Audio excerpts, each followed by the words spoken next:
Good morning YouTubians, it's Kermit's Ghost. It is Thursday 7 AM and I'm about to embark on a road trip about 80 miles down on the southwest coast. I live on the southeast. I'm going to go and see Jamie Powell. It's about 80 miles away, so not too far. It's his birthday today, so happy birthday in advance.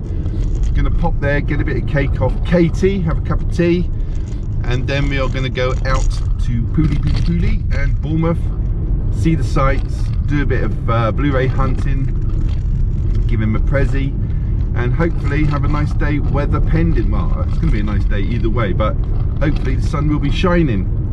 So let's go and get a bit of petrol, as there's, as I say, 80 miles to go, and obviously I've got to get enough to get back as well. So let's go to the petrol station. See you in a bit.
I'm going to trip up, aren't I?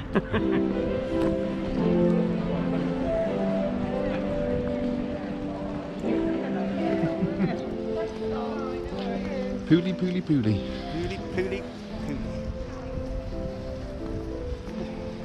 We're about to cross the tracks at Poole in Dorset, and it's exactly 113 miles and 62 chains from Waterloo.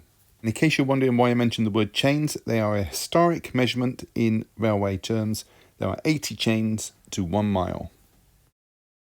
Did you know one of the first mentions of the word donut was in Washington Irving's book in 1809, A History of New York? And we are about to go to the Lord Wimborne pub. Now, Lord Wimborne was actually first cousins with Winston Churchill and educated at Eton and Trinity College in Cambridge. He was born 16th of January 1873 and died 14th of June 1939, aged 66. Here's a fact for you. The first skinless hot dogs were produced by a man called Irwin in Chicago in 1925. This is Paul's Methodist Church, also known as the Spire, and it was built by Charles Bell between 1878 and 1880 out of Purbeck and Bath Stone, and it was opened to the public in 1880. It's a Gothic building with a distinguishable large pointed northwest tower and the chapel building, which was built in 1893. It had an extension built to replace a Georgian chapel in 2016, and the extension was nominated for the Carbuncle Cup, annual award given to the ugliest building in the United Kingdom. At this historic site. Well, we are gathered here. It's a chav. The chav. Did you know that CEX was founded by 6 people? You had Robert Dudani, Paul Farrington, Hugh Mann, Charlie Brooker, Ollie Smith, and Oliver Ball. Their first store, CEX, which stood for Complete Entertainment Exchange, was opened on Tottenham Court Road in London. And their second shop opened just around the corner in Rathbone Place in London in 1993. And then the 6 friends opened up a store in 1997, the first outside of London, with their Birmingham branch.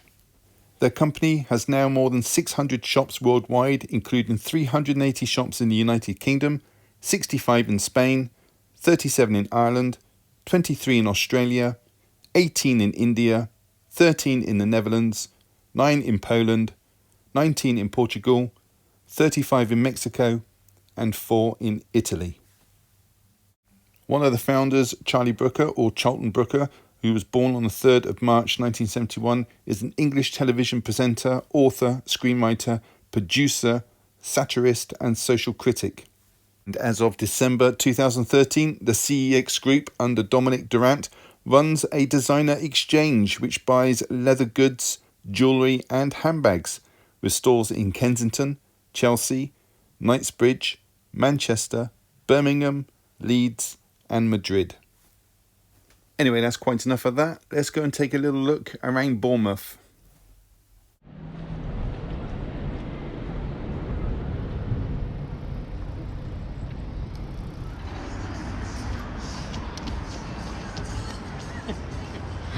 Oh, you're still following me, aren't you? I'd buy that for $1. Right, this local area here was built in the 19th century by Pope Gregory IX, and he was invaded by the Russians, so he thought, I'm going to build a beach and a pier so I can go hide on it when they turn up. But the point was, it didn't work because they saw him sunbathing on the beach and he got shot. So they decided to call this Bournemouth Beach for that reason. There we go. So yes, as you can see, this is massive there.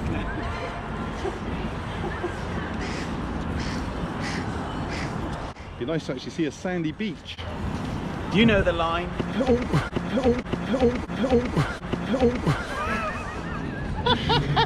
There goes the wall. Oh. Now pay no attention to Jamie Powell, he knows nothing. Before it was founded in 1810 by Lewis Treadwell, Bournemouth was a deserted heathland, occasionally visited by fishermen and smugglers. Initially marketed as a health resort, the town received a boost when it appeared in Augustus Grenville's 1841 book, The Spas of England. And then Bournemouth's growth accelerated with the arrival of the railway and became a town in 1870, part of the historic county of Hampshire. Bournemouth joined Dorset for administrative purposes following the reorganisation of local governments in 1974. And the town centre has a notable Victorian architecture and a 202-foot spire of St Peter's Church, one of 3 Grade 1 listed churches in the borough. Now getting back to Lewis Treadwell, during the Napoleonic Wars he spent most of his time searching the heath and coastline for French invaders and smugglers. Now anticipating that people would come here to indulge in the newly fashionable pastime of sea bathing, an activity that was perceived with health benefits, Treadwell built a series of villas on his land between 1816 and 1822, which he hoped to let out, as the common belief was that pine-scented air was good for the lungs, especially if you had tuberculosis. Now, unfortunate for Treadwell, he died just 10 years later in 1832, but Bournemouth had grown into a small community with a scattering of houses, villas and cottages, and a town would ultimately grow up surrounded by a scattering of pine trees, which lined the walk down to the beach. And this became known as Invalids Walk. A young architect called Benjamin Ferry was hired to develop the coastal area on the east side of the stream. Now, Bournemouth's first hotel later became part of the Royal Bath Hotel, opened in 1838, and one of the few buildings designed by Ferry still standing and operating to this day. And we come full circle on the story, as in 1841, a young physician and writer, Augustus Grenville, came to stay in Bournemouth, and Grenville was the author of The Spas of England. And the rest is history.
There you go. I will see you all next time. Thank you for having me over. Thank you for coming. Thank you.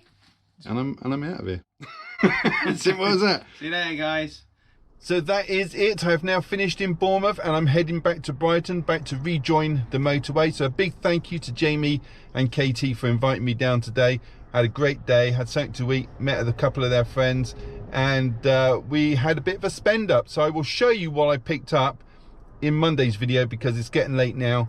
Got a lot to do and head back. It's not going to be till gone 6 before I get back. So got a good 2 hours on the road and then I'll be back home. So thank you so much for watching.